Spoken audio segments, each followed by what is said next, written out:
اور بہت محبت کرتا ہے مجھ سے، اور مجھے یہی کافی ہے۔ تم بہن ہو میری، اور بہن کی چیزوں پر ڈاکہ ڈالنے کی عادت نہیں ہے میری۔ اس نے کوئی لحاظ نہ رکھا تھا آج۔ ہاں، بغل میں وہی شور کھڑا ہے نا جو ایک اور شادی کر کے بیٹھا ہے۔ کیا کمال کی محبت ہے! میری تو آنکھوں میں پانی آ گیا۔ کشمالہ بھی کم نہ تھی۔ اور جو اور وہ جو تمہارے بغل میں ایک شخص بیٹھا ہے، اس کے بارے میں کیا خیال ہے؟ اگر یہ محبت ہی تو بھئی کمال کی محبت ہے۔ میری آنکھوں میں پانی آ گیا۔ اس نے بھی بھگو کر مارا تھا۔ کشمالہ ہونٹ بھیج کر رہ گئی۔ حیا نے مسکرا کر سر جھٹکا اور ہائثم کا بازو تھامے واپس پلٹتے پلٹتے مڑی۔ اور ہاں، میری اترن رکھنے کی عادت پختہ ہو گئی ہے تم میں۔ اب میں کہہ سکتی ہوں دونوں بہنوں میں کمال کی محبت ہے۔ ایک اور طنز بھرا تیر چلاتے وہ ایک طرف رکھے صوفے پر جا بیٹھی تھی، اور اسٹیج پر بیٹھے دو نفوس کی حالت غیر ہو رہی تھی۔ ٹینا نے کشمالہ کے کندھے پر ہاتھ رکھ کر اسے ریلیکس ہونے کا کہتے ہاتھ ایسے جھلایا جیسے کہہ رہی ہو دفع کرو۔ نیکسٹ۔ روشنیوں سے چمکتے ہال کے کونے میں وہ ٹیبل کے گرد بیٹھی تھی، اور بہت سے لوگ پلٹ کر ایک بار اس کی طرف دیکھ کر چہ مگوئی کرتے نظر آئے، اور وہ سب سے بے نیاز ٹانگ پر ٹانگ رکھے بیٹھی تھی۔ کھانا لگ چکا تھا، اور اب سب مہمان اپنی پلیٹوں میں کھانا ڈالے مصروف ہو چکے تھے۔ ہائثم اس کے لیے اپنے لیے کھانا ڈال لایا تھا، اور وہ دونوں چپ چاپ کھانے میں مصروف تھے۔ جب کشمالہ کی چہکتی آواز اس کے کانوں میں پڑی تو اس نے پلٹ کر دیکھا۔ کشمالہ ایک عورت کے گلے لگی ہوئی تھی۔ وہ عورت نہایت دبلی پتلی اور سمارٹ تھی، اور براؤن بال کھلے ہوئے تھے اور رنگ بہت صاف تھی۔ حیا نے پہلی ہی نظر میں پہچان لیا وہ کترینہ تھی۔ کترینہ جہانگیر کی دوسری بیوی، اور کشمالہ جہانگیر کی ماں۔ کشمالہ کی خوشی دیدنی تھی۔ ہائثم نے حیا کی نظروں کے تعاقب میں دیکھا تو سوالیہ ہوا کہ یہ کون ہے؟ ہائثم نے اس سے پہلے اسے کبھی نہ دیکھا تھا۔ کچھ وقت مزید گزرا تو حیا نے ہائثم کو اٹھنے کا اشارہ کیا اور جانے کا کہا۔ دونوں ایک ساتھ اسٹیج تک آئے تھے۔ حیا کو دیکھ کر کترینہ جہانگیر کی آنکھوں میں ناگواری ابھری تھی۔ اوہ، یہ بھی آئی ہوئی ہے! ان کے لہجے میں ناگواریت تھی جو حیا کو دیکھ کر ہمیشہ آتی تھی، اور حیا کو بھی وہ بالکل پسند نہیں تھی۔ ہاں، آئی ہوں میں بھی، کیوں آپ کو کوئی اعتراض ہے؟ حیا نے گہرا سانس لیا۔ ہاں، اعتراض تو ہے، بیگانی شادی میں عبداللہ بننے کی عادت گئی نہیں تمہارے۔ وہ مسکرا کر دل جلانے کے فن سے واقف تھی۔ ہاں، شادی بیگانی ہے، لیکن شادی کے جن انتظامات پر رکھڑا جا رہا ہے وہ میرے باپ کی کمائی ہے جسے اڑا رہی ہو آپ دونوں ماں بیٹی مل کر۔ اس نے ہال پر ایک نظر دہرائی جہاں ہر طرف کی زیب و آسائش پیسے کا پانی کی طرح بہنے کی گواہ تھی۔ تم نے اس لڑکی کو بلایا کیوں ہے شادی پر؟ کیترینہ نے غصے سے بیٹی کی طرف دیکھا۔ جا رہی ہوں موم، اور ہاں کشمالہ جہانگیر۔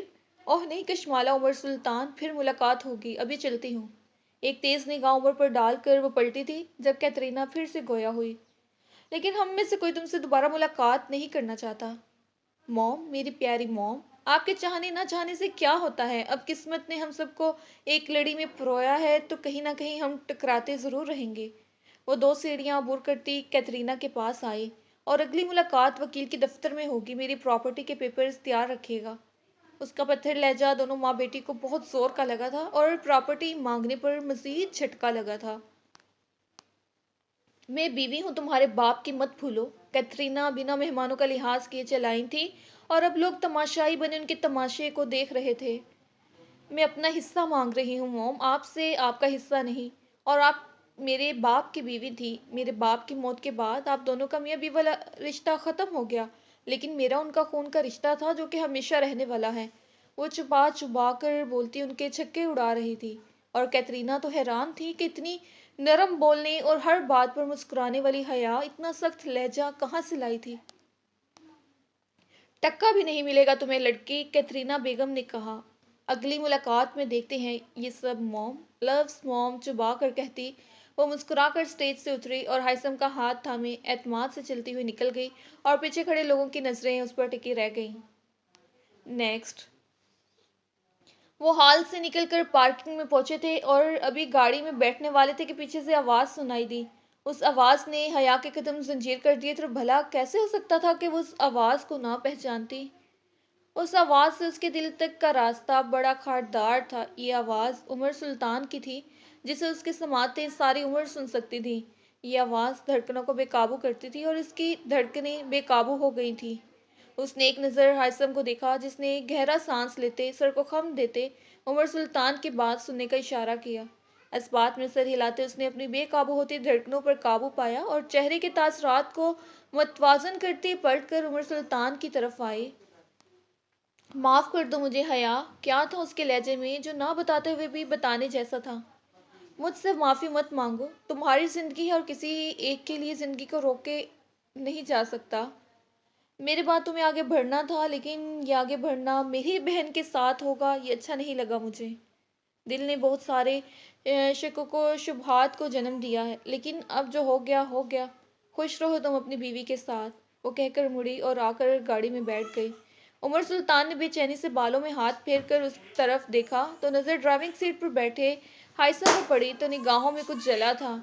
ہائثم نے شان بے نیازی سے کندھے اچکائے اور گاڑی میں بیٹھ کر گاڑی ریورس کی اور ہال سے نکل کر باہر سڑک پر لے آیا۔ گاڑی شہر کی سڑک پر بھاگی جا رہی تھی اور اس میں بیٹھے دو نفوس بالکل چپ تھے اور ہائثم منتظر تھا حیا کے بولنے کا، مگر وہ تو صدمے سے نکل کر آئی تھی۔ یہ جو آج آئی تھی، یہ جہانگیر ماموں کی دوسری بیوی تھی؟ ہائثم نے اس سے پہلے ان کو نہیں دیکھا تھا، کیونکہ جہانگیر نے باہر کی شادی کی تھی اور پھر بیوی کو کبھی لایا نہیں تھا ساتھ۔ ہاں، یہی تھی کیترینہ جہانگیر، میرے باپ کی دوسری بیوی، اور زندگی کی پہلی اور سب سے بڑی غلطی۔ اس کا لہجہ بتا رہا تھا کہ کتنی کوفت ہو رہی تھی حیا کو کیترینہ سے۔ یہ تو کبھی پاکستان نہیں آئی، پھر اب کیسے؟ ہائثم نے پوچھا۔ پیسہ شے ہی ایسی ہے کہ اسے پھینکو اور پھر تماشا دیکھو۔ وہ پاکستان آئی ہے میرے باپ کی چھوڑی ہوئی ساری دھن دولت سمیٹنے، جس پر اس کی بیٹی ناگن بن کر بیٹھی ہے۔ اس کے لہجے میں نفرت سمانے لگی تھی۔ تو اس میں غلط کیا ہے حیا؟ کیترینہ بیوی تھی ماموں کی، ان کا حصہ بنتا ہے ماموں کی جائیداد میں، اور کشمالہ اور تم بیٹیاں ہو ماموں کی، دونوں آدھی آدھی وارث ہو۔ ہائثم اس کے غصے کی وجہ سمجھ نہیں پا رہا تھا۔ میں ہوں بیٹی جہانگیر خان کی، کشمالہ نہیں، وہ کیترینہ کی بیٹی ہے، اس نے کوفت سے کہا تھا۔ کیا مطلب ہے کشمالہ ماموں کی بیٹی نہیں ہے؟ وہ شاکڈ ہوا تھا۔ کیترینہ بابا کی کالج فیلو تھی، پھر پڑھائی کے سلسلے میں لندن چلی گئی اور ایسی گئیں کہ ٹھان لیا نہیں لوٹے گی، اور وہیں ایک انگریز سے شادی کر لی، لیکن وہ شادی کشمالہ کی پیدائش پر ختم ہو گئی تھی اور تب بابا کو ملی۔ پرانی دوستی اور غمگین بھی۔ بابا کی ماں کی ڈیتھ کے بعد ٹوٹ سے گئے تھے، تو دونوں نے ایک دوسرے کو سہارا دینے کا سوچا اور شادی کر لی۔ بابا نے کشمالہ کو اپنا نام دیا اور اپنی بیٹی بنا دیا، لیکن وہ بابا کی بیٹی نہیں ہے۔ یہ بہت بڑا انکشاف تھا جس کے بارے میں ہائثم نہیں جانتا تھا، اور اب جان کر شاکڈ اور حیران ہوا تھا۔ اوہ، مجھے یہ سب نہیں پتا تھا، اور تم کیا سچ میں کیس کرو گے ان دونوں پر؟ ہائثم نے پوچھا۔ گھی سیدھی انگلی سے نہ نکلا تو کیا کروں؟ انگلی ٹیڑھی کرنی پڑے گی۔ تم یہ سب چھوڑو، یہ بتاؤ دیا کے لیے کیا سوچ رکھا ہے تم نے؟ اس نے بات بدل کر دیا کے دکھ کو بیان کیا کہ اب تو مداوع ہونا چاہیے اس کے دکھ کا۔ کیا مطلب، کیا سوچا ہے؟ گاڑی گاؤں کے راستے پر ڈالتے اس نے پوچھا۔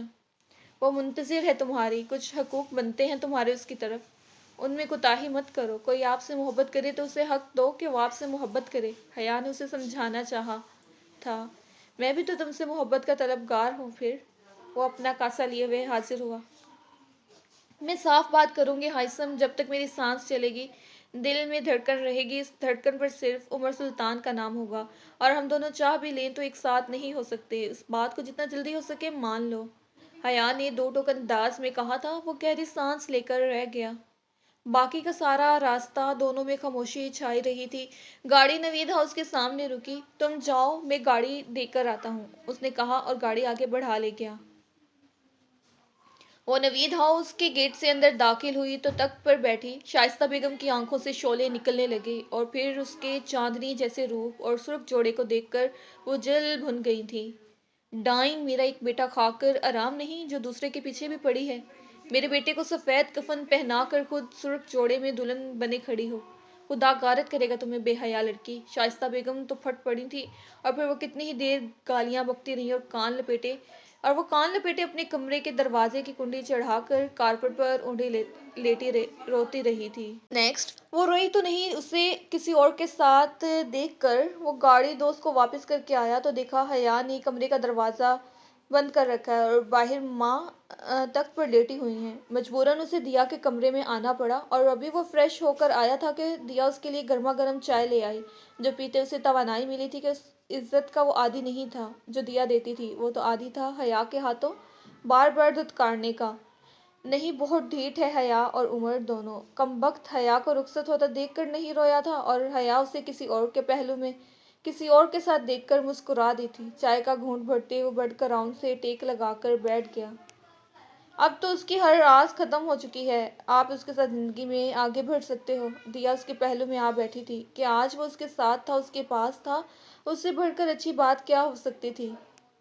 آس ختم ہوئی ہے، محبت تو نہیں، اور ہائثم نوید اور حیا جہانگیر کبھی ساتھ نہیں ہو سکتے، باوجود اس کے بھی کہ میں بہت محبت کرتا ہوں اس سے، لیکن نہ وہ میری وجہ سے کھوئے ہوئے عمر سلطان کو بھلا سکتی ہے اور نہ میں اس کی وجہ سے کھوئے ہوئے ارحم نوید کو بھلا سکتا ہوں۔ اور آج بھی اس نے صاف الفاظ میں کہا ہے، وہ جب تک عمر سلطان کو نہیں بھلا دیتی وہ کسی رشتے میں آگے نہیں بڑھنا چاہتی، اور جب تک سانس ہے وہ عمر سلطان کو نہیں بھلائے گی۔ اس نے گرم گرم چائے کا گھونٹ بھرا تو اندر تک جل کر رہ گیا، مگر یہ جلنا روز کے جلنے سے کم تکلیف دہ تھا۔ دیا نے سر جھٹک کر آسمان کو دیکھا کہ یہ دونوں لوگ بڑے عجیب تھے، اپنے لیے خود تکلیف کا سامان کر کے پھر مرہم تلاش کرتے پھرتے تھے۔ آپ دونوں کیوں تکلیف دے رہے ہو خود کو؟ پھر فیصلہ کرو اور رضیہ سے نجات پاؤ، دیا نے کہا۔ فیصلہ سنایا ہے نا اس نے، کہتی ہے تم دیا کے ساتھ زندگی میں آگے بڑھ جاؤ، حیا جہانگیر تمہیں نہیں ملے گی۔ اس کی آنکھ سے آنسو نکلا، وہ آنسو جو لاکھ کوششوں کے بعد بھی محبت حاصل نہیں کر پایا تھا۔ دیا نے اس کے بہتے آنسوؤں کو دیکھا تو خود بھی رو دی تھی۔ محبت رلا رہی تھی، محبت ذلیل کروا رہی تھی سب کو۔ دیا نے ہائثم کا سر ہولے سے اپنے کندھے پر رکھا اور پھر اس کے ہر آنسو کی ڈھارس بن گئی وہ۔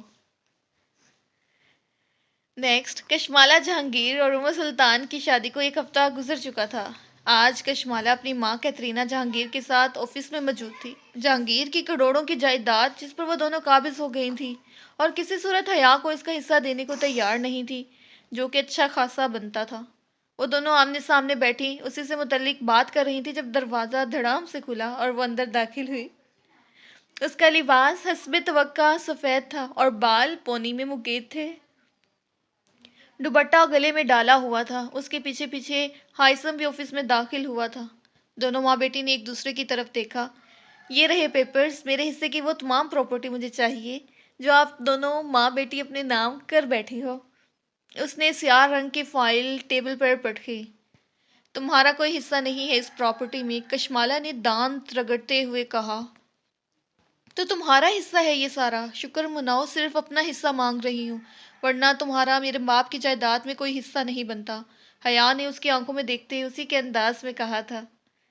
تمہارا باپ خود ساری جائیداد میرے اور میری بیٹی کے نام کر کے مرا ہے، اور اس کی وصیت میں بھی یہی لکھا ہے۔ کیترینہ اب میدان میں اتری تھی۔ میرے ہی باپ میرے سوا سب کے نام جائیداد کی ہے، اسٹرینج ہے نا؟ وہ ہنسی۔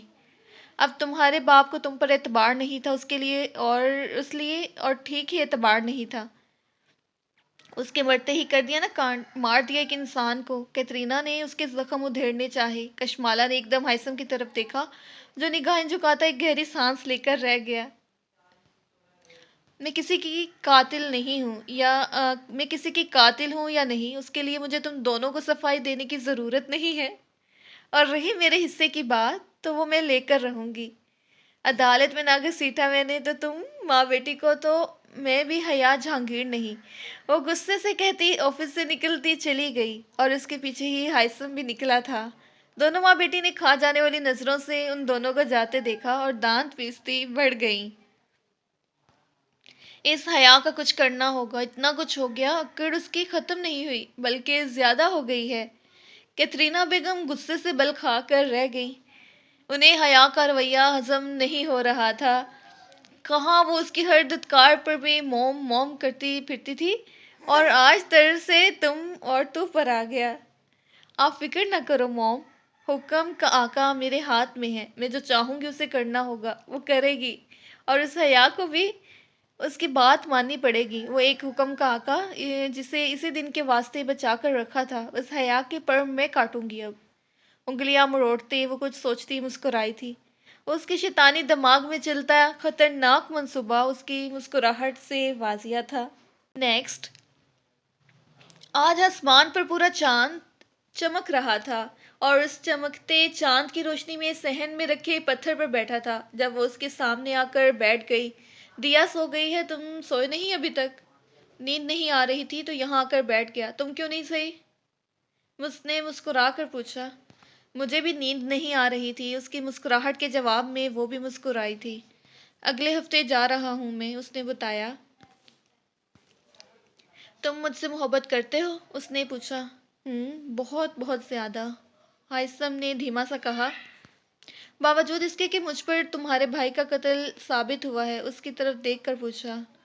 ہاں، باوجود اس کے کہ بہت محبت کرتا ہوں میں تم سے، اس نے اقرار کیا جو ہر وقت اس کی آنکھیں کرتی تھیں۔ تمہارے ساتھ زندگی کا نیا سفر شروع کرنے میں مجھے کوئی اعتراض نہیں، اس نے مسکرا کر کہا تو اس پر حیرت کا پہاڑ ٹوٹا تھا۔ طبیعت ٹھیک ہے میری، بس تیسرے دن حیا جہانگیر تمہارے لیے دلہن بنے گی۔ سفید اور سیاہ کو زندگی سے نکال کر حیا ہائثم نوید بننے کو تیار ہے، وہ کہہ کر چلی گئی تھی اور وہ خوشی کی کیفیت میں حیران سا وہاں بیٹھا رہا کہ یہ کوئی خواب تو نہیں۔ وہ صوفے پر بیٹھی پاؤں جھلا رہی تھی کیونکہ اتنی دیر ہو گئی تھی اور وہ اب تک نہیں لوٹا تھا۔ اس نے ایک نظر موبائل کو دیکھا اور اٹھ کر ڈریسنگ ٹیبل کے سامنے آ کھڑی ہوئی۔ بلو پینٹ پر سفید ڈریس شرٹ اور بلو کوٹ پہنے، کندھے تک آتے بالوں کو ایک ادا سے جھٹکتے، وہ کسی کو بھی گھائل کرنے کی تمام خصوصیات رکھتی تھی۔ اس کے ہونٹوں پر جیت کی مسکراہٹ تھی، وہ جیت جس سے زیادہ خوشی اسے حیا کے ہار کی تھی۔ اپنے عکس کو دیکھتے اسے اپنے آپ پر بے انتہا یقین ہوا کہ وہ دلوں پر حکمرانی کرنے آئی ہے۔ دروازہ کھلا اور وہ اندر داخل ہوا۔ بالوں کو جھٹکتے کشمالا نے ایک نظر اس آنے والے پر ڈالی اور مسکرائی۔ اس کی مسکراہٹ میں غرور تھا۔ بڑی دیر کر دی مہرباں آتے آتے، وہ ایک ادا سے چلتی بیڈ پر ڈھہ گئی۔ اس کی نظریں چھت پر چلتے پنکھے سے ہوتے اس شخص تک گئیں جو سپاٹ چہرہ لیے کھڑا تھا۔ اوہ میرے حکم کے آقا، وہ مسکرا کر چلتی ہوئی اس کے پاس آئی اور گال پر ہاتھ رکھا جسے سامنے والے نے بے دردی سے جھٹک دیا۔ اوہ، حکم کے آقا کا غصہ آ گیا، اس کا ہر انداز سامنے والے کو اریٹیٹ کر رہا تھا۔ چلو بہت ہو گیا لاڈ، اب سیریس بات کرتے ہیں۔ تو بات یہ ہے کہ تم میرے حکم کے آقا ہو، اور وہ آقا جس کی کبھی بھی ضرورت پڑ سکتی تھی، اور لو آج پڑ گئی۔ وہ سنجیدہ ہوئی۔ جو بات کرنی ہے سیدھی طرح کہو۔ اس کی گمبھیر آواز میں بلا کی سنجیدگی تھی۔ حیا جہانگیر وہ اڑیل گھوڑی ہے جسے نکیل تم ڈال سکتے ہو، کیونکہ تم وہ واحد انسان ہو جس کی وہ سنے گی، کشمالا نے کہا۔ میری وجہ سے اس نے اتنی تکلیفیں سہی ہیں، وہ کیوں میری بات مانے گی؟ اس کی گمبھیر آواز پھر سے کمرے میں گونجی۔ وہ مانے گی اور صرف تمہاری بات مانے گی، اور اب تم یہ کیسے کرو گے یہ تم جانو، اس نے کمال بے نیازی سے کہا۔ اب میں مزید کچھ بھی نہیں کروں گا، سن لو تم، وہ ٹھوس لہجے میں گویا ہوا۔ کشمالا کی آنکھوں میں غصہ چمکا تھا، وہ ایک جھٹکے سے پلٹی اور پھر اگلے ہی لمحے اس کی قہر برساتی آنکھوں میں مسکراہٹ چمکنے لگی۔ اس نے مسکراتے ہوئے اس بات میں سر ہلایا اور ٹیبل پر پڑا اپنا موبائل اٹھا کر کچھ دیر اس میں لگی رہی، اور پھر ایک ویڈیو پلے کر کے موبائل اس کے سامنے کیا۔ سامنے والے کی نگاہوں میں ڈر اور خوف ابھرا۔ ایسے ہی تو نہیں کہتی تمہیں حکم کا آقا؟ یہ ایک آخری کام ہے، وہ کرو، پھر تمہارے اور میرے راستے جدا جدا۔ حیا کے باپ کی دولت پر راج کروں گی میں، سٹی بجاتے ہوئے وہ بولی۔ کیا کرنا ہوگا مجھے؟ سامنے والا مجبور نظر آنے لگا تھا۔ حیا کو کہو کہ وہ میرا پیچھا چھوڑ دے، اور چھوڑنے کا تیار نہ ہو تو مار ڈالو اسے۔ اور اے چپ، محبت کرتا ہوں میں اس سے، وہ اتنی زور سے چلایا کہ ایک پل کو کشمالا کا دل دہل گیا تھا، مگر اگلے ہی لمحے اس نے خود کو سنبھال لیا۔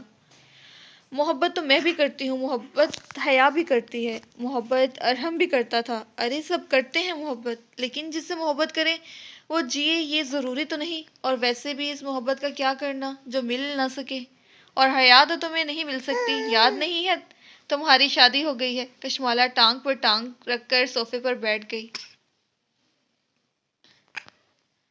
جو کچھ بھی ہو میں اسے مار نہیں سکتا، بہت محبت کرتا ہوں میں اس سے، وہ محبت کے قتل سے انکاری تھا۔ جہانگیر یاد ہے نا تمہیں، میرا اور حیا کا باپ، بھلے وہ میرا بائیولوجیکل باپ نہیں تھا لیکن بڑی محبت کرتا تھا مجھ سے، اور میں بھی بڑی محبت کرتی تھی، لیکن مار دیا نا اسے پھر بھی۔ جس سے محبت کرتے ہیں زیادہ تنگ کرے تو اسے مارنا پڑتا ہے، وہ غصے کی شدت سے چلائی تھی۔ کیا تو تم؟ وہ بول نہیں پایا تھا۔ ہاں میں نے اور میری ماں نے مار ڈالا، بہت تنگ کرنے لگ گیا تھا، یہ نہ کرو وہ نہ کرو، یہ نہ پہنو وہ نہ پہنو، نشہ مت کرو پارٹیز مت کرو، لیکن میں نے برداشت کیا۔ لیکن اس دن حد ہو گئی جب اس نے وصیت تیار کروائی اور ساری جائیداد حیا کے نام کر دی۔ بس پھر کیا تھا، مار ڈالا اسے۔ اس جیسے شخص کو مر جانا ہی چاہیے تھا۔ اس کی آنکھوں سے درندگی ٹپکنے لگی تھی، جس نے اسے انتہائی بدصورت بنا دیا تھا۔ لیکن میں حیا کو نہیں ماروں گا، اس کا فیصلہ اٹل تھا۔ پھر سب کو بتا دوں گی کہ تم نے ارحم نوید کو مارا ہے، تم ہو اس ارحم نوید کے قاتل جس کی موت کی سزا حیا جہانگیر بھگت رہی ہے، اور میرے پاس تمام ثبوت بھی موجود ہیں، اور بس یہ ایک ویڈیو ہی کافی ہے ثبوت کے طور پر، اور پھر تمہارا کھیل ختم۔ اس نے بلیک میلنگ سٹارٹ کر دی تھی۔ بلیک میل کرو گی اب مجھے؟ اس کا لہجہ عجیب ہوا۔ حیا جہانگیر کو مار ڈالو تو پھر نہیں کروں گی، لیکن اگر تم نے میری بات نہ مانی تو؟ کشمالہ کی بات منہ میں ہی رہ گئی۔ اس شخص نے پھرتی سے اسے گردن سے دبوچ لیا۔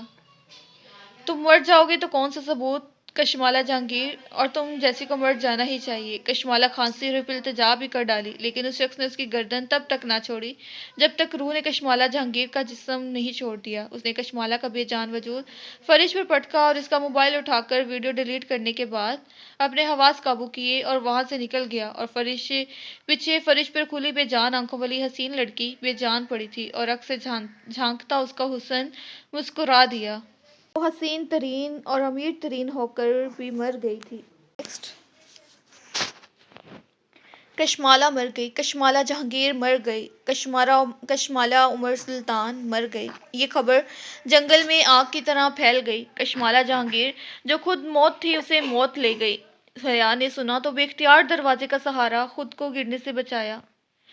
وہ کیسے مر گئی ہائثم؟ وہ تو بالکل ٹھیک تھی، اسے یقین نہیں آ رہا تھا، وہ دونوں مقابلے پر تھی، لیکن حیا کو یاد تھا وہ پل ہر پل جب ننھی کشمالہ کا ہاتھ پکڑ کر وہ اسے سڑک پر لے جاتی اور اس کے لیے فیڈر بناتی اور اس کے ساتھ کھیلتی تھی۔ وہ تو بڑے ہونے کے ساتھ ساتھ کیترینہ نے اسے سر تا پیر نفرت بنا دیا تھا، لیکن حیا نے تو اسے بہن مان کر اس کا ساتھ دیا تھا، اور آج اس کا جانا اسے تکلیف دے رہا تھا۔ کسی نے قتل کر دیا ہے، اس کا بتانے والے کا انداز خود بے یقینیوں جیسا تھا۔ آپ کو جانا چاہیے حیا، وہ بہن تھی آپ کی۔ دیا نہ بھی کہتی تو وہ تب بھی جاتی، جیسی بھی تھی بہن تھی اس کی۔ سفید سوگ زدہ لباس تو تھا تن پر، اور کیا چاہیے تھا؟ وہ شہر آ گئی۔ کشمالہ کی میت جہانگیر مینشن میں تھی۔ اسے دیکھتے ہی کیترینہ جہانگیر زخمی شیرنی کی طرح اس پر جھپٹی تھی کہ عمر سلطان نے بروقت آگے بڑھ کر اسے ان سے بچا لیا تھا۔ ان دونوں نے مل کر مارا ہے میری بیٹی کو، یہ دونوں قاتل ہیں میری کشمالہ کے۔ مل گیا تمہیں اب عمر، اسی لیے تم نے مارا ہے نا میری کشمالہ کو۔ خدا تمہیں غارت کرے حیا۔ وہ چیخ رہی تھی، چلا رہی تھی اسے، وہ دعائیں دے رہی تھی۔ اس شخص نے مارا ہے میری بیٹی کو، خوش نہیں تھا یہ، اس حیا سے شادی کرنا چاہتا تھا، اس لیے مار ڈالا میری کشمالہ کو، مار ڈالا میری کشمالہ کو۔ وہ روتے روتے نیچے بیٹھتی چلی گئی۔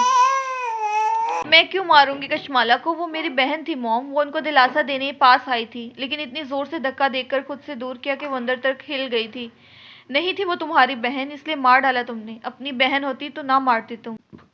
ان کے کوسنے چیخو پکار سب جاری تھا، اور اسی چیخو پکار میں اسے دفنانے کے لیے لے جایا گیا۔ اس کے بعد وہ بھی لوٹ کر ہائثم کے ساتھ گاؤں آ گئی تھی۔ کیترینہ جہانگیر اسے ایک منٹ بھی اپنے آس پاس برداشت نہیں کر سکتی تھی۔ نیکسٹ۔ اے لڑکی، دیا میں اور کہیں باہر جا رہے ہیں، ذرا سوگ سے نکل کر ہوش و حواس میں گھر کی رکھوالی کر لینا۔ وہ تخت پر گمسم سی بیٹھی تھی جب شائستہ بیگم کی پاٹدار آواز اس کی سماعتوں میں گونجی۔ حیا، گیٹ بند کر دیجیے گا، میری طبیعت ٹھیک نہیں ہے، مامی مجھے ہاسپٹل لے کر جا رہی ہیں۔ دیا ہمیشہ کی طرح مدھم سی مسکراہٹ کے ساتھ بولی تھی۔ حیا نے بھی مسکرا کر سر اس بات میں ہلایا اور ان کے جانے کے بعد گیٹ بند کر کے اپنے کمرے میں آ گئی اور صوفے پر نیم دراز ہو گئی۔ ذہن ایک بار پھر کشمالہ کی طرف چلا گیا۔ کشمالہ کو مرے 1 ہفتہ ہو گیا تھا، لیکن وہ چاہ کر بھی اس صدمے سے باہر نہیں آ پا رہی تھی۔ وہ 6 سال کی تھی جب کیترینہ 3 سالہ کشمالہ کو لے کر آئی تھی۔ جہانگیر نے بتایا تھا کشمالہ اور حیا دونوں بہنیں ہیں، اور حیا نے مان لیا کہ وہ کشمالہ کی بڑی بہن ہے، اور بڑی بہن ماں جیسی ہوتی ہے۔ اس نے ہر طرح سے اس کا خیال رکھا تھا، اور پھر حیا کو اس کی عادت ہو گئی۔ وہ سچ مچ اسے اپنی بہن سمجھنے لگی تھی اور کیترینہ کو اپنی ماں، لیکن پھر وہ کشمالہ جو اس کے بغیر نہیں رہ سکتی تھی، جیسے جیسے بڑی ہوتی گئی اس سے دور ہوتی گئی، اور اس میں سب سے بڑا ہاتھ کیترینہ جہانگیر کا تھا۔ اور پھر ایک وقت وہ آیا جب کشمالہ نے رو دھو کر ایموشنل بلیک میل کر کے ارحم کی موت کے بدلے اسے اپنا سب کچھ تیاگ دینے کو کہا، اور حیا نے ایسا کیا کہ وہ نہیں چاہتی تھی اس کی وجہ سے کشمالہ کا فیوچر بھی تباہ ہو جائے۔ اسے کشمالہ سے جڑا ہر پل شدت سے یاد آ رہا تھا، اور وہ سوچ سوچ کر ہلکان ہو رہی تھی کہ جانے وہ کون ہے جو پہلے ارحم کو مار گیا اور اب کشمالہ کو اس پر خوف چھانے لگا تھا۔ اسے وہ دن بھی یاد تھے جب 7 دن تک وہ ارحم کی گمشدگی پر روتی ہوئی پھوپھو کو سنبھالتی رہی، اور 8ویں دن اسے فون آیا۔ فون پر ارحم تھا جس نے اسے شہر میں کسی فیکٹری میں بلایا تھا اور کہا تھا وہ اکیلی آئے ورنہ وہ ہمیشہ کے لیے روح پوش ہو جائے گا۔ اور اس نے 7 دن گاؤں میں شائستہ پھوپھو کی حالت بھی دیکھی تھی، اور اپنے کام کے سلسلے میں اسلام آباد گئے ہوئے ہائثم کی سسکیاں بھی فون پر سنی تھی۔ وہ کسی طرح بھی ارحم کو پھر سے گم ہونے نہیں دے سکتی تھی، اسی لیے اکیلے چلی گئی تھی، اور جب اس کی گاڑی فیکٹری میں داخل ہوئی تو تب تک اس کی ساری ہمت جواب دے چکی تھی۔ وہ ڈرپوک نہیں تھی مگر نازک تھی۔ پہلے جہانگیر اور پھر عمر سلطان نے اس کے ناز نخرے اس قدر اٹھائے کہ وہ ڈرتی تھی۔ فیکٹری میں ہر جگہ جگہ مٹیریل اور لکڑیاں بکھری پڑی تھیں، جیسے سالوں پہلے کنسٹرکشن کا کام روکا ہوا اور پھر کرنا بھول گئے ہوں۔ وہ سیڑھیاں چڑھتی جب اوپر پہنچی تب تک اس کی سانسیں پھول چکی تھی، اور جب اس نے دیکھا اس کی ٹانگیں کانپنے لگی۔ سامنے ہی بجری کے ڈھیر کے پاس کوئی کرا رہا تھا اور اس کے ارد گرد خون ہی خون تھا۔ وہ بمشکل گرتی پڑتی اس کے پاس پہنچی تو دیکھا وہ خون میں لت پت شخص ارحم تھا۔ اس کے منہ سے چیخیں نکلی تھی اور آنکھیں حیرت و بے یقینی سے پھٹ گئی تھی۔ حیا ارحم مرا نہیں تھا، وہ ہوش میں تھا۔ اس نے حیا کو پکارا تھا۔ حیا ہونٹوں پر زبان پھیرتی گھٹنوں کے بل اس کے پاس بیٹھ گئی۔ وہ تکلیف میں تھا اور اس کی تکلیف دیکھ کر وہ شدت سے رو دی تھی۔ تمہیں کچھ نہیں ہوگا ارحم، تمہیں کچھ نہیں ہوگا، وہ روتے ہوئے بمشکل بولی تھی، اور پھر اس کے پیٹ میں اندر تک اترے خنجر کو نکالنے کی کوشش کرنے لگی۔ ارحم درد سے کرا رہا تھا کہ خنجر بہت اندر تک بڑی بے دردی سے مارا گیا تھا جسے وہ نازک لڑکی نکال نہیں پا رہی تھی۔ مجھے جانا ہوگا، درد دور رہنا، تمام الفاظ ادھورے رہ گئے، چیتاونی ادھوری رہ گئی۔ وہ ارحم چلا گیا، سانسیں ختم ہو گئی اور سر ایک طرف کو ڈھلک گیا۔ ارحم ایک جھٹکے سے وہ اس کے پیٹ سے خنجر نکالنے میں کامیاب ہو گئی تھی، لیکن ارحم جا چکا تھا۔ حیا کی چیخیں پوری بلڈنگ میں گونجنے لگی، اور اسی وقت سیڑھیوں سے بہت سے لوگوں کے قدموں کی آواز آئی، اور پھر حیا نے دیکھا وہ بہت سے باوردی پولیس والے تھے۔ اس نے کچھ کہنے کے لیے منہ کھولنا چاہا تھا کہ کسی آفیسر نے اسے اریسٹ کرنے کا حکم سنایا۔ اس کی آنکھوں میں بے یقینی سے ابھری۔ خون آلود خنجر اس کے ہاتھ میں تھا، اس کے کپڑوں پر خون لگ چکا تھا اور اس کی گاڑی نیچے کھڑی تھی۔ اتنے دنوں بعد ارحم کا فون آن ہوا تھا اور لوکیشن ملتے ہی پولیس گمشدہ ارحم کو ڈھونڈنے نکلی تھی، لیکن اب مردہ ارحم ملا تھا اور قاتلہ حیا جہانگیر ملی تھی۔ اسے اریسٹ کر دیا گیا۔ ارحم کے فون میں مرنے سے پہلے کال بھی حیا کی تھی۔ ہر طرح سے حیا پھنس چکی تھی۔ کیس عدالت میں چلا گیا اور قریب تھا کہ کیس کا فیصلہ آر یا پار آ جاتا۔ شائستہ بیگم نے صلح کر لی اس شرط پر کہ ہائثم اور اس کا نکاح ہوگا، اور پھر نکاح ہو بھی گیا۔ زندگی ایک دم بدل گئی۔ اسے حوالات سے نکال کر ایک اور جیل میں لا کر پٹک دیا گیا۔ اس کی ماضی کہ قصہ اتنا بھیانک تھا کہ وہ جب بھی سوچتی تھی خوف سے کانپ جاتی تھی، اور آج بھی کشمالہ کی موت کے خیال سے شروع ہوتا ہر خیال جب میں ماضی میں گزرے اس واقعے کی طرف گیا تھا وہ رو پڑی تھی۔ اس کے رونگٹے کھڑے ہو گئے تھے۔ وہ صوفے پر سکڑی کانپنے لگی تھی کہ نظر گھڑی پر پڑی۔ دیا اور شائستہ بیگم ابھی تک نہیں لوٹی تھی۔ وہ اٹھ کر باہر صحن میں چلی آئی تھی۔ کچھ دیر مزید گزری تو وہ کچن سے اپنے لیے چائے بنا کر لے آئی۔ چائے بھی ختم ہو گئی مگر وہ دونوں نہیں آئیں، اور نہ ہی ہائثم کو کچھ پتا تھا۔ وہ یوں ہی ادھر ادھر چلنے لگی۔ وہ بے یقینی سے صحن میں چکر کاٹ رہی تھی۔ وقت تیزی سے گزرتا صبح سے دوپہر میں بدل گیا تھا۔ دیا کو صبح طبیعت خراب تھی تو شائستہ بیگم اسے ہسپتال لے گئی تھی۔ وہ ابھی تک دونوں واپس نہیں آئی تھی۔ حیا کو دونوں کی فکر ہونے لگی تھی۔ اس نے تخت پر پڑا دوپٹہ اٹھایا اور گیٹ سے باہر نکل آئی۔ ابھی وہ گیٹ کو تالا لگا ہی رہی تھی کہ شائستہ بیگم اور دیا گلی کے نکڑ سے آتی اسے نظر آئیں۔ اس نے سکون کا سانس لی اور دروازہ کھول کر واپس اندر چلی آئی۔ 2 منٹ بعد شائستہ بیگم اور دیا اندر آئیں تو دونوں کے چہرے دمک رہے تھے، اور شائستہ بیگم کے ہاتھ میں مٹھائی کا ٹوکرا بھی تھا۔ کہاں رہ گئی تھی دیا؟ میں پریشان ہو گئی تھی۔ سب خیریت ہے نا؟ منحوسوں کے کلیجے میں تو آگ لگے گی جب پتہ چلے گا کہ میرے گھر خوشی آنے والی ہے۔ خیر سے دیا، مجھے دادی بنانے والی ہے۔ ان کا انداز اور لہجہ تپا دینے والا تھا۔ دیا نے گھبرا کر حیا کے چہرے کی طرف دیکھا کہ اب اس کا رد عمل کیا ہوگا۔ دیا پھوپھو کیا کہہ رہی ہیں؟ سچ میں تم ماں بننے والی ہو؟ حیا نے سنجیدہ لہجے میں پوچھا تو کنفیوز سی دیا نے اس بات میں سر ہلایا۔ شائستہ بیگم حیا کی کیفیت دیکھنے کے لیے مزے سے کھڑی تھی۔ او مائی گاڈ، یہ تو بہت بڑی خوشی کی خبر ہے، اور آپ نے مٹھائی سجانے کو لائی ہے، مجھے دیجیے، میں بانٹتی ہوں۔ اس کا چہرہ دیا اور شائستہ سے زیادہ دمکنے لگا تھا۔ دیا اور حیا گلے لگ گئی تھی۔ شائستہ بیگم نے حیرانی سے دونوں کو دیکھا کہ کیا سوتنی ایسی بھی ہوتی ہیں۔ وہ اس وقت شوکیلا جھیل کے کنارے بیٹھا تھا، چھوٹے چھوٹے کنکر پانی میں پھینک رہا تھا۔ دن ڈھل چکا تھا اور اب شام کی کرنیں شوکیلا کے پانی میں تیرتی نظر آ رہی تھی۔ پاس ہی دوسرے پتھر پر کشان بیٹھا بغور اس کے چہرے کو پڑھ رہا تھا، جسے پڑھنا بڑا مشکل تھا۔ وہ عجیب انسان تھا، محبت میں انتہا کی کرتا تھا اور اسے دور بھی رہنا چاہتا تھا۔ کشان کو کبھی کبھی کوفت ہونے لگتی تھی اور اسے اور کبھی خوف آنے لگتا تھا۔ اگر تم اس سے محبت ہی کرتے ہو تو اسے حاصل کرنے کے لیے اتنا انتظار کیوں؟ کشان نے پوچھا۔ میں محبت کرتا ہوں اور زور زبردستی سے بڑا ڈرتا ہوں۔ میں بس انتظار کر رہا تھا کہ ایک دن مسکرا کر مجھے کہہ لو آج سے میں تمہاری ہائثم نوید۔ اور اس نے کہا بھی، لیکن اپنی قسمت ہی خراب ہے کہ محبت سے ملن کا وقت آیا تو کوئی دنیا سے بچھڑ گیا۔ اسے افسوس تھا کشمالہ کی موت کا، اور اسے زیادہ افسوس تھا اس دن کا جس کا وہ انتظار کر رہا تھا، لیکن کشمالہ کی موت کے باعث وہ حیا سے نہیں کہہ سکتا تھا کہ سنو حیا، کچھ کہا تھا تم نے، ایک وعدہ کیا تھا رشتے کو آگے بڑھانے کے لیے، تو اب بات کر لو ان سے یار۔ شوہر ہو تو شوہر بن جاؤ، خود حق جتاتے نہیں اور کسی کو ان پر ظلم کرنے سے روکتے نہیں۔ ارے کیسے شوہر ہو تم یار؟ کشان اس کی لاجک سمجھنے سے قاصر تھا، جس کی محبت برسوں سے کشان نے اس کی آنکھوں میں جلتی دیکھی تھی، جسے پانے کی چام میں اس کی سب سے بڑی خواہش تھی، اور اب 2.5 سال سے وہ اس کے نکاح میں تھی، لیکن قربتوں کے یہ سال اس نے بے وجہ گنوا دیے تھے۔ زندگی 2-4 دن کا کھیل نہیں ہے کشان، کہ میں شوہر بن کر روب سے اپنے حقوق اس سے وصول کروں۔ زندگی تو عمر بھر کا کھیل ہے پیارے، اور اس کھیل کو جیتنے کے لیے محبت بڑی ضروری ہے، اور محبت نہ صحیح تو دلی رضامندی۔ وہ راضی ہوگی تو رشتہ آگے بڑھاؤں گا، ورنہ زور زبردستی سے اس کے دل میں موجود اپنے لیے عزت بھی کھو دوں گا۔ بہت محبت کرتا ہوں میں اس سے، اگر اس کے دل میں عزت بھی نہ رہی میرے لیے تو میں تو کھڑے کھڑے ہی مر جاؤں گا یار۔ یہ 2 سال اس سے بے رخی کیسے برتے یہ میں ہی جانتا ہوں۔ وہ کیسے سمجھاتا کہ زبردستی رشتہ جوڑ بیٹھا تھا، دل کیسے جوڑتا اب۔ عمر سلطان پھر امیدوار بن کر آ گیا تو اس کا تو جان لے لوں گا، اس کی میں جان لے لوں گا، اپنی حیا نہیں دوں گا اب۔ بہت ہو گیا اس کا، کر لی ایک بہن سے اس نے شادی، دوسری کے آس پاس بھی نہیں بھٹکنے دوں گا۔ اس شخص کی قسمت میں ہی دوش ہے، کوئی بھی لڑکی اس کی زندگی میں شامل ہو کر برباد ہو جاتی ہے، اور اپنی حیا کو برباد نہیں ہونے دوں گا میں۔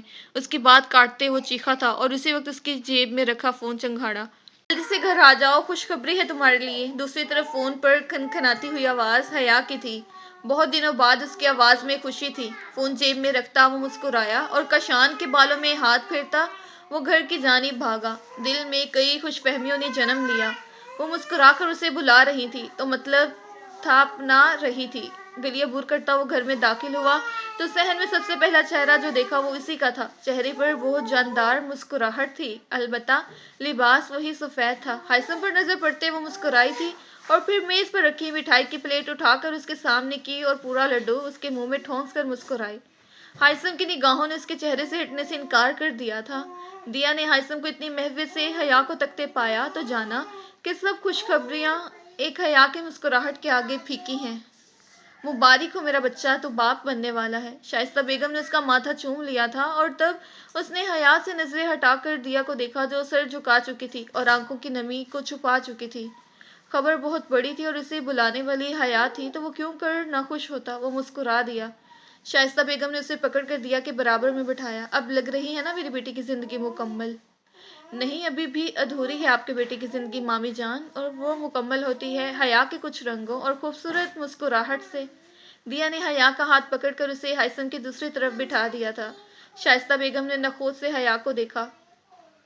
ہائثم نے مسکرا کر دونوں کی طرف دیکھا اور پھر بازو پھیلا کر دونوں کو اپنے ساتھ لگایا اور جانا کہ اب زندگی دونوں کے بغیر ادھوری ہے اور یہ تکون ہی مکمل زندگی ہے۔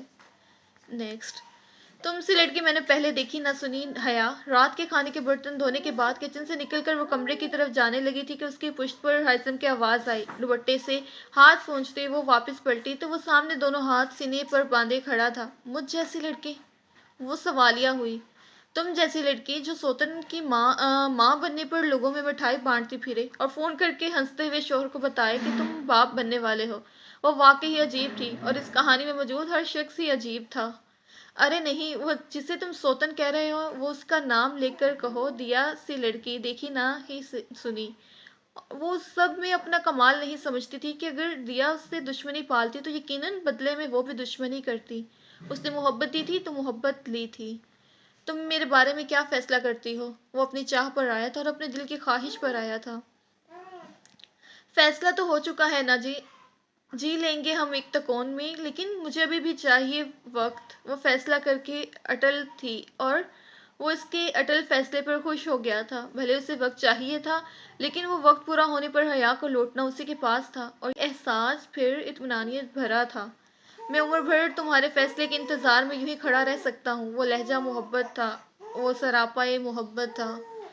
کھڑے رہنے کی ضرورت نہیں، جا کر سو جاؤ، دیا انتظار کر رہی ہوگی۔ اسے بھیج کر وہ بھی اپنے کمرے میں آئی اور دروازے کے چٹکے چڑھا کر وہ اس دیوار گرد تصویر کے سامنے آ کھڑی ہوئی۔ ایک تمہاری موت نے دیکھو اور ہم سب کو کتنا سفر کروایا۔ تم اس دن نہ مرتی تو آج کہانی مختلف ہوتی۔ تم اگر اس دن صرف چند سانسیں ہی اور لے لیتے تو آج کہانی مختلف ہوتی۔ کہیں سمجھوتا ہوتا، نہ کہیں اداسی ہوتی، ہر چہرہ مسکراتا، کوئی کسی سے نفرت کرتا اور نہ یوں کوئی پھر بے موت مرتا۔ تمہیں جی لینا چاہیے تھا ارحم، تمہیں چند سانسیں اور جی لینا چاہیے تھی۔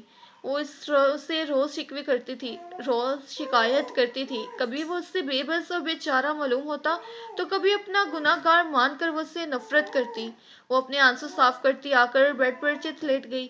آنکھوں کے سامنے چھم سے عمر سلطان آ کھڑا ہوا تھا، وہ عمر سلطان جو اس کی پہلی محبت تھا، اور عورت کے لیے مشہور ہے کہ وہ پہلی محبت کبھی نہیں بھولتی۔ مت یاد آیا کرو اب مجھے۔ شادی شدہ عورت کو پرانا محبوب یاد آئے تو بڑا گناہ ہوتا ہے۔ شادی شدہ عورت کسی اور کو سوچے بھی تو خدا روٹھ جاتا ہے۔ اس نے آج عمر سلطان کے عکس کو توڑ کر خود سے وعدہ کیا کہ صرف آج اس کا دل عمر سلطان کا، کل سے نہ کوئی عمر سلطان، نہ کسی عمر سلطان کا خیال اور نہ کوئی محبت۔ اپنے خیالوں سے لڑتے وہ کب سو گئی پتہ ہی نہ چلا۔ آنکھ اس کی تب کھلی جب باہر گیٹ پر کسی نے یوں دستک دی جیسے توڑ ڈالنے کا ارادہ ہو۔ وہ ہڑبڑا کر اٹھ بیٹھی اور تبھی اسے محسوس ہوا کہ بہت سے قدم باہر تیزی سے ادھر ادھر بھاگ رہے ہیں۔ وہ ان قدموں کی آہٹ پہچانتی تھی کہ ارحم کی موت پر بھی یہی آہٹیں وہ سن چکی تھی۔ بیڈ سے اٹھ کر اس نے چٹکے کھولی اور باہر آئی جہاں پولیس ہی پولیس تھی، اور سب کے بیچ نمایاں تھا عمر سلطان۔ سفید ڈریس شرٹ کے بازو فولڈ کیے ہوئے تھے اور ہاتھ پینٹ کی جیبوں میں ڈالے وہ شان بے نیازی سے کھڑا تھا۔ حیا سمجھ نہ پائی کہ وہاں کیا ہوا تھا اور کیا ہونے والا تھا۔ اسے سب سمجھ تب لگی جب اس کے کانوں میں ساجدہ بیگم کی چیخو پکار گونجی اور کسی نے کہا تھا ہائثم نوید کو اریسٹ کرو، اور پھر اس نے دیکھا ہائثم کو ہتھکڑی پہنا دی گئی تھی۔ کیا ہو رہا ہے یہ؟ آپ میرے شوہر کو یوں نہیں لے جا سکتی، قصور کیا ہے اس کا؟ وہ چلائی تھی کہ بہت ہوا، اب مزید برا کچھ نہیں ہونا چاہیے۔ ہمارے پاس کمپلین ہے ان کے خلاف، اس لیے ان کو کشمالہ مرڈر کیس میں گرفتار کیا جاتا ہے۔ یہ ایک بم کا گولہ تھا جو اس کے سر پر گرا تھا۔ کس نے کی یہ کمپلین؟ اس نے لہجے کو متوازن رکھنے کی کوشش کی۔ کشمالہ سلطان کے شوہر عمر سلطان نے، پولیس آفیسر نے بتایا تو حیا کی آنکھوں میں بے یقینی ابھری۔ تمہاری ہمت کیسے ہوئی میرے شوہر پر اتنا گھٹیا الزام لگانے کی؟ چاہتے کیا ہو تم؟ حیا نے گریبان سے پکڑ کر اسے روبرو کیا تھا۔ جی میں نے کمپلین کی ہے کیونکہ میری بیوی ہے، مری ہے، مسز ہائثم نوید، اور یہ کتنا الزام ہے اور کتنا سچ یہ اب عدالت میں طے ہوگا۔ عمر سلطان نے ایک جھٹکے اپنا گریبان چھڑایا تھا اور پھر شائستہ بیگم کی آہو پکار، دیا کے خاموش آنسو اور حیا کا غصہ جاری ہی رہا، لیکن پولیس اور عمر سلطان ہائثم کو لے گئے اور وہ کہتا ہی رہ گیا کہ اس نے کچھ نہیں کیا۔ زندگی کی جیب میں چند کھنکتے سکے ہیں جن سے وہ میرے لیے خوشی نہیں خرید سکتی۔ زندگی میرے کندھے سے ہاتھ لٹکائے ہوئے مجھے دلاسے دے رہی ہے، مگر وہ میرے چہرے پر مسکراہٹ لانے میں ناکام ہے۔ وہ اب میری مسکراتی ہوئی شکل کی پینٹنگ بنانا چاہتی ہے، لیکن مسکراہٹ کینوس سے بہت دور کا معاملہ ہے۔ ہر صبح جب سورج رات کے طویل سفر کے بعد لوگوں کو یہ بتانے مشرق سے طلوع ہوتا ہے کہ مسکراہٹوں بھری زندگی کا ایک اور دن تمہیں مبارک، تب زندگی میرے گال پر بوسہ دے کر نکل پڑی ہے میری کھوئی ہوئی مسکراہٹ کی تلاش میں۔ دن بھر کی محنت کے بعد چند کھنکتے سکوں سے خوشیاں اور مسکراہٹیں نہیں خریدی جا سکتی۔ زندگی تیرا شکریہ۔ حیا نے اپنی پوری کوشش کی کہ ہائثم کے خلاف کیس نہ بنے، لیکن کیس بنا اور اتنا اسٹرانگ بنا کہ رہائی کی کوئی صورت نظر نہیں آ رہی تھی، اور حیا الگ عمر سلطان سے دشمنی پال کر بیٹھ گئی۔ اس نے ابھی تک کوئی ثبوت دیکھا نہ سنا تھا اور اسے لگتا یہی تھا کہ عمر سلطان ہائثم کو پھنسا رہا ہے تاکہ پہلے نہ صحیح تو حیا اسے مل جائے، اور یہ بات اس نے کہتے ہوئے عمر سلطان کو تھپڑ بھی مارنا چاہا تھا، مگر اس نے حیا کا ہاتھ جھٹک کر یوں دیکھا جیسے پہچانتا ہی نہ ہو۔ عمر سلطان کا رویہ عجیب تھا، یا اس نے کبھی یہ رویہ دیکھا نہ تھا، اس لیے اسے سب سے زیادہ تکلیف اس کے لہجے اور رویے سے ہوئی تھی، لیکن اب کچھ نہیں کیا جا سکتا تھا۔ ہائثم کا کیس عدالت پہنچ چکا تھا اور پہلی پیشی کی تاریخ بھی آ گئی تھی۔ دیا خاموشی سے روتی رہتی تھی اور شائستہ بیگم صدمے کے زیر اثر کچھ دن میں ہی برسوں کی بیمار لگنے لگی تھی، اور ایسے میں صرف حیا تھی جو ساری ہمت یکجا کیے ہر ممکن کوشش کر رہی تھی ہائثم کے لیے، اور اسے یقین تھا کہ ہائثم بے گناہ ہے اور وہ اسے چھڑوا لے گی، لیکن اس کا یہ یقین تب ٹوٹا جب پہلی پیشی میں ہی عمر سلطان کے وکیل نے ایسے ایسے ثبوت پیش کیے کہ ہائثم کے کیس کی دھجیاں بکھر گئیں، اور حیا وہ تو بیٹھے بیٹھے پتھر بن گئی تھی۔ کیا ایسا ہو سکتا تھا؟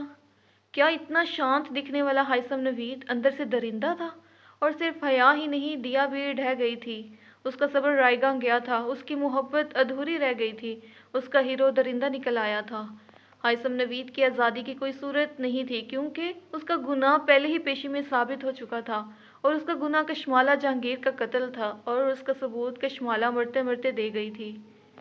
اس دن کشمالہ نے ہائثم کو ایک ہوٹل میں بلایا تھا اور لیمپ میں اسپائی کیمرہ بھی لگا دیا تھا تاکہ آج کی گفتگو کو بھی ریکارڈ کر کے وہ ہائثم کو بلیک میل کر سکے، لیکن وہ اس کی موت کا ثبوت بن گیا تھا جس میں سب کچھ واضح تھا۔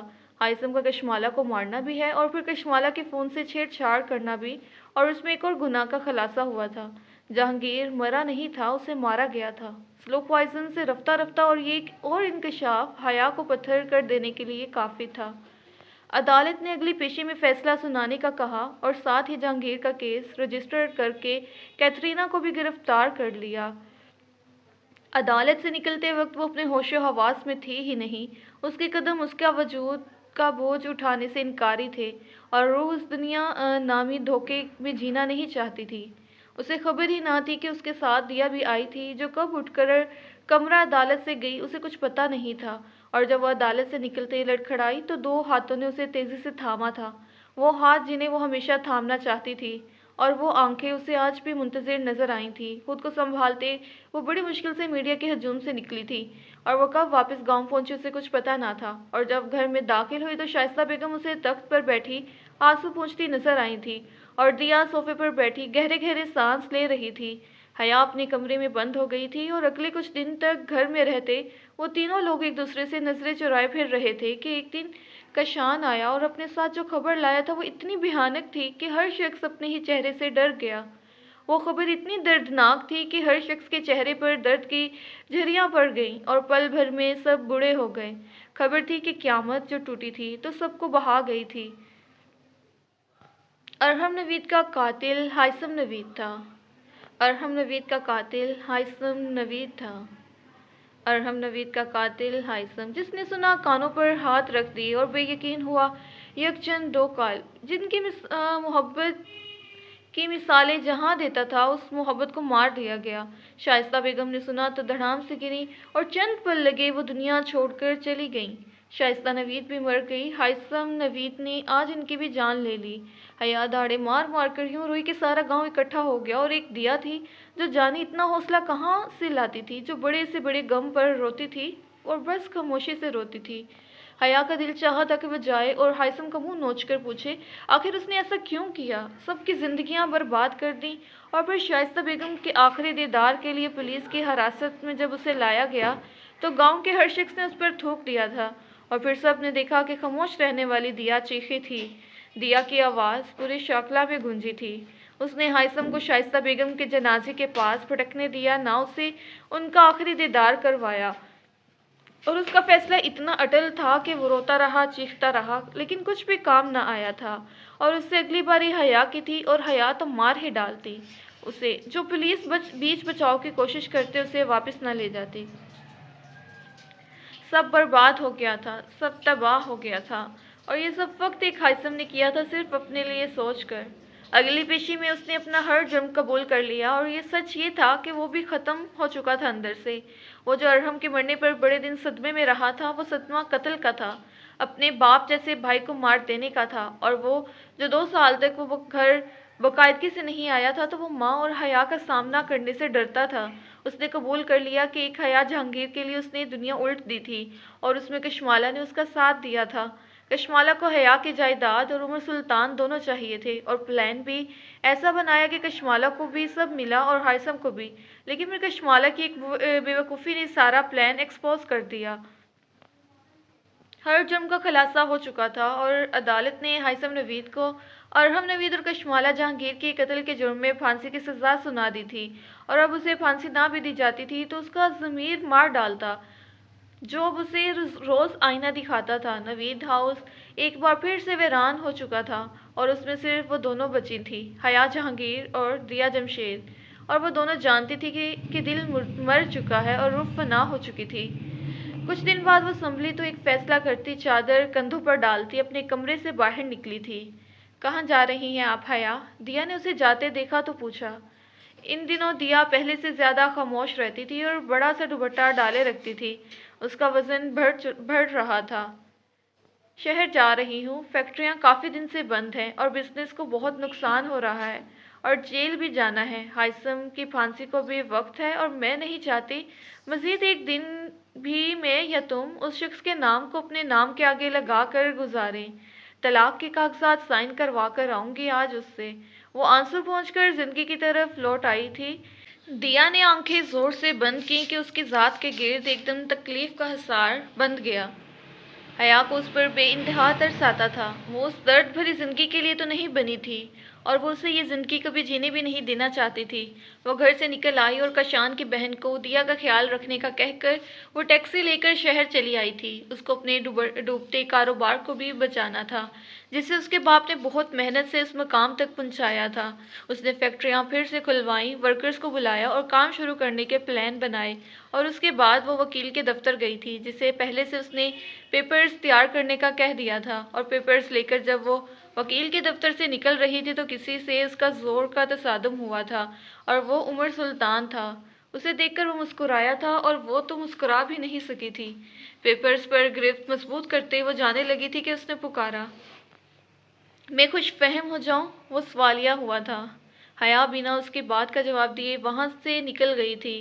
وہ اب اسے خوش فہم نہیں کرنا چاہتی تھی۔ وہ اب کچھ بھی خود سے نہیں کرنا چاہتی تھی کہ خود سے چاہنے سے کچھ نہیں ہوتا تھا، سب کھیل وقت کے تھے۔ کچھ دیر میں وہ جیل پہنچ چکی تھی، جہاں وہ محبت کا متلاشی اور خود غرض انسان قیدی بنا بیٹھا اپنی موت کا انتظار کر رہا تھا۔ اسے دیکھا تو فوراً سے اٹھ کر سلاخوں کی طرف آیا تھا۔ حیا، تم آ گئی؟ میں تمہیں بہت یاد کرتا ہوں۔ کتنا یاد کرتے ہو مجھے؟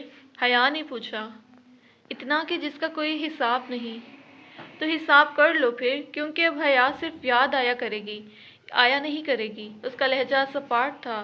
وہ اس شخص کو کیا کہتی جس نے صرف تکلیف نہیں دی تھی، اسے رسوا کر ڈالا تھا۔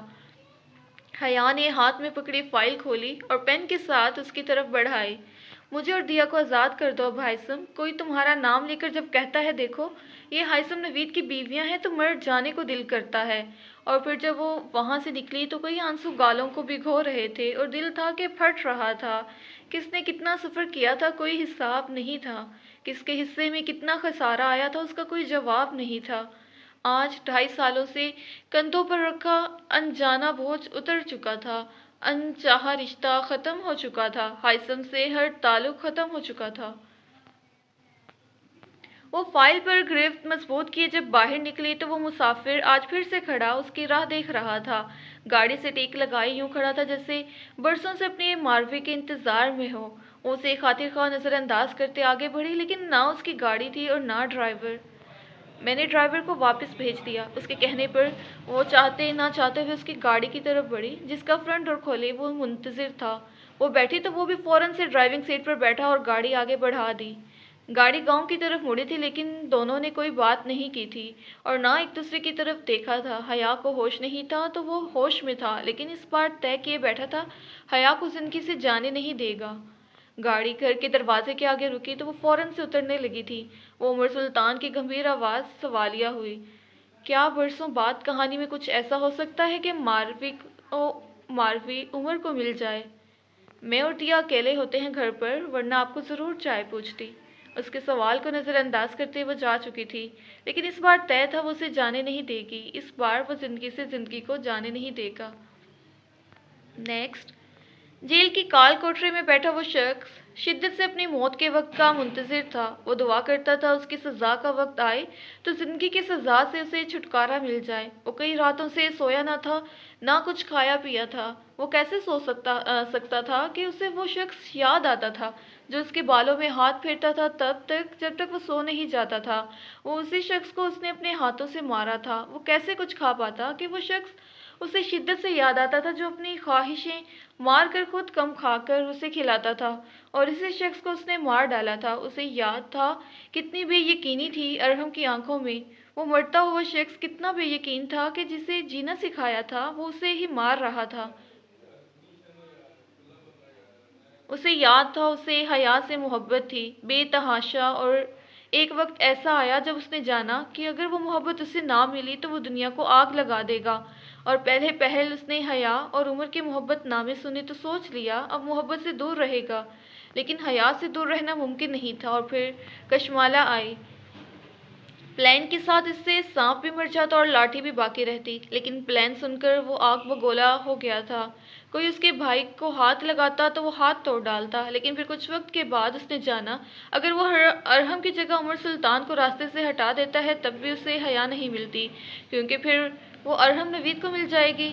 اور کچی عمر میں محبت کا جوش اس قدر حاوی ہوا کہ وہ سب بھول بیٹھا۔ یاد تھا تو صرف حیا کو پانے کی دھن، اور کشمالہ کا پلان ہر طرح سے کامیاب تھا۔ کشمالہ نے فون کر کے دھوکے سے ارحم کو بلایا تھا اور پھر کئی دن تک اسے قید میں رکھا، کیونکہ ہائثم ہمت یکجا نہیں کر پا رہا تھا، اور ایک دن ہمت یکجا کی تو پلان کو انجام تک پہنچانے کا وقت آیا۔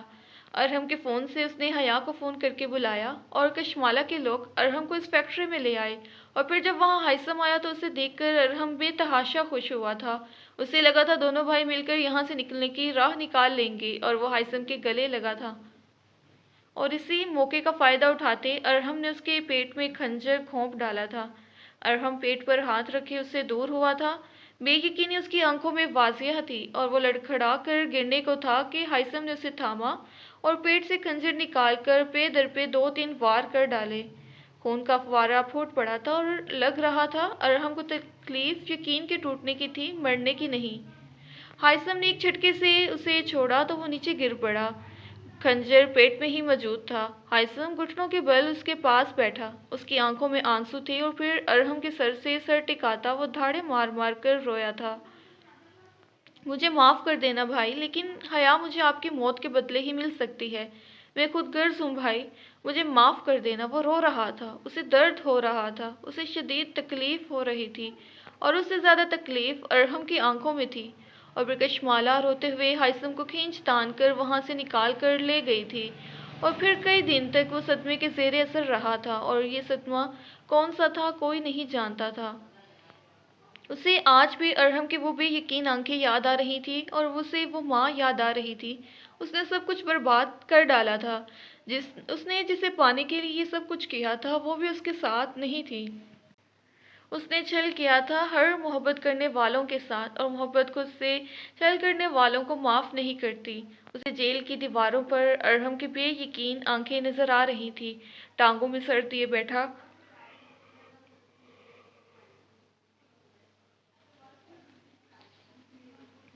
ٹانگوں میں سر دیے بیٹھا وہ بے تحاشا خوف زدہ تھا، جیسے بچپن میں ہو جایا کرتا تھا، اور ارحم اسے سنبھال لیتا تھا، لیکن اب ارحم نہیں تھا۔ وہ اپنی چھت اپنے ہاتھوں سے توڑ بیٹھا تھا، اور اپنا سہارا خود ہی مار بیٹھا تھا، اور وہ خود کو خود ہی تباہ کر بیٹھا تھا۔ نیکسٹ، 2 سال بعد۔ جادو سخن، اے میرے خوشرو سجن، تیری غزلیں میرے گیت، اور تیری نظمیں میرے دل کی گفتگو ہوئیں۔ اے رکشا او منظور نظر، اپنے بوسے کو میرے ماتھے کا جھومر، اپنی بصیرت پر نور کو میری روح کا نکھار کر، میں تیرے لیے تیری حسین عورت ہوں، میری شدتوں کو قبول کر، آ میرا ہاتھ تھام اور مجھے امر کر۔ تم آئے نہیں ابھی تک، سن لو اب آنا بھی مت، میں اکیلی جا سکتی ہوں۔ حیا فون کان سے لگائے غصے میں تھی اور دوسری طرف وہ گاڑی کی چابیاں لیتا تیزی سے آفس سے نکلا تھا۔ ایک ہاتھ سے فون کان سے لگائے وہ پارکنگ کی طرف بھاگا۔ سوری حیا، بس میں یہ 5 منٹ میں پہنچا، گاڑی پارکنگ سے نکالتے اس نے کہا اور دوسری طرف ٹھک کر کے فون رکھ دیا گیا۔ حیا کے چہرے پر غصے کی لالی تھی اور ہاتھ اجلت میں چلتے بیڈ پر پڑی مختلف اشیاء اٹھا کر باسکٹس میں رکھ رہے تھے۔ حیا نے سفید رنگ کی شرٹ کے ساتھ میرون گاؤن اور ٹراؤزر پہن رکھا تھا اور سفید دوپٹہ ایک کندھے پر ڈالا ہوا تھا۔ اس کی زندگی سیاہ و سفید سے نکل آئی تھی اور اب وہ رنگوں سے مزین دنیا میں دل کی خوشی کے ساتھ جیتی تھی اور ان خوشیوں کو اس تک لانے والا عمر سلطان تھا۔ عمر ٹھیک کہتا تھا، برسوں بعد روایت بدلی تھی، عمر کو اس کی معرفی ملی تھی اور زندگی مکمل ہو گئی تھی۔ عمر سلطان ہوا کے گھوڑے پر سوار ہو کر گھر پہنچ چکا تھا، لیکن حیا کا موڈ بحال نہیں ہو سکتا تھا۔ وہ کھلونوں کو باسکٹ میں رکھ رہی تھی جب عمر سلطان نے اس کے گرد باہوں کا حصار کر کے تھوڑی اس کے سر پر ٹکا دی۔ یار تھوک بھی دو اب غصہ، میں آ گیا ہوں نا، تم آتے ہو اور ہمیشہ دیر سے آتے ہو۔ حیا نے اسے دھکا دے کر خود سے دور کیا۔ کہو تو اٹھک بیٹھک کرو، وہ کان پکڑ کر اس قدر معصومیت سے بولا کہ حیا مسکرا دی۔ اس کی مسکراہٹ دیکھ کر وہ جیسے جی اٹھا تھا۔ تعریف کروں میں تمہاری؟ وہ اس کے نزدیک آیا تھا۔ کرو، وہ اترا کر بولی تھی۔ اس کے سامنے کھڑا اونچا لمبا مرد صرف اس کے لیے جیتا تھا اور بات ہی کچھ ایسی تھی کہ وہ خوش ہو جاتی تھی۔ مسکراتی ہوئی بہت اچھی لگتی ہو اور تب بہت اچھی لگو گی جب میری ننھی منی غلطیاں نظر انداز کر دیا کرو گی۔ اچھا جی، جو حکم آپ کا جناب عمر سلطان صاحب۔ اب باتیں بنانا چھوڑیں اور یہ سامان گاڑی میں رکھوائیں، ہمیں جانا ہے۔ سامان کچھ دیر تک گاڑی میں رکھ کر وہ دونوں گاڑی میں سوار ہو گئے اور عمر نے گاڑی آگے بڑھا دی۔ ہلکی پھلکی پیار بھری نوک جھونک میں راستہ کٹا تھا اور گاڑی گاؤں کی گلی میں داخل ہوئی۔ اس گاؤں سے حیا کے لیے کچھ اچھی یادیں وابستہ نہیں تھیں، لیکن وہاں ایک دیا رہتی تھی جسے وہ بھول سکتی تھی، نہ رشتہ توڑ سکتی تھی۔ گاڑی نوید ہاؤس کے پاس سے گزرے تو دل پر ہاتھ پڑا تھا کہ وہ ہنستا بستا گھر آج بند تھا۔ گیٹ کو تالا لگا تھا اور گھر کی در و دیوار سے ویرانی ٹپک رہی تھی۔ گاڑی نوید ہاؤس کے پاس سے گزری اور کچھ فاصلے پر بنے ایک بلو گیٹ کے سامنے رک گئی۔ دونوں گاڑی سے اترے۔ کئی گھروں کی کھڑکیوں سے کئی گردوں نے جھانک کر حیا کو دیکھا۔ جس حیا کو قاتلہ کہا جاتا تھا، آج اس کو خوش دیکھ کر سب حیران رہ گئے۔ عمر سلطان نے ڈگی سے سامان نکالا، تب تک حیا گیٹ پر دستک دے چکی تھی اور گیٹ کھل چکا تھا۔ کھولنے والی دیا تھی۔ حیا کو دیکھ کر اس کے چہرے پر کوسے قزاق کے رنگ بکھر گئے تھے۔ دونوں ایک دوسرے سے ملتے یوں لگ رہی تھی جیسے سگی بہنیں ہوں۔ مجھ بیچارے کو بھی اندر آنے کی اجازت ملے گی؟ دونوں ہاتھوں میں ڈھیروں سامان اٹھائے وہ بولا تو دیا اور حیا مسکرا کر ایک طرف ہوئی تو وہ اندر آ گیا۔ اس کے پیچھے وہ دونوں بھی اندر بڑھیں۔ جگ جگ جیو، آ گئی تم حیا پتر؟ ایک بوڑھی عورت نے حیا کا ماتھا چوم کر اسے گلے سے لگایا تھا اور پھر حیا ان کے پاس ہی تخت پر بیٹھ گئی۔ عمر سلطان بھی تمام سامان رکھ کر حیا کے برابر ہی آ بیٹھا۔ عارفین کہاں ہے؟ حیا نے دیا سے اس کے بیٹے کے بارے میں پوچھا جو اب 1 سال 3 ماہ کا ہو چکا تھا۔ باپ کا دم چلا ہے، ابھی بازار بھیجا انہیں، ساتھ ہی عارفین کو بھی لے گئے۔ دیا مسکرائی تھی اور اس کی مسکراہٹ میں خوشی کا عنصر دیکھ کر حیا بھی خوش ہو گئی تھی۔ وہ باتیں ہی کر رہے تھے جب دروازے سے عارفین اپنے بابا کے ساتھ آیا۔ اس نے ایک بازو میں عارفین کو اٹھا رکھا تھا، دوسرے ہاتھ میں کچھ شاپرز تھے۔ حیا کو دیکھ کر وہ مسکرایا تھا۔ دیا نے اس کے ہاتھ سے شاپرز لیے اور کچن کی طرف چلی گئی۔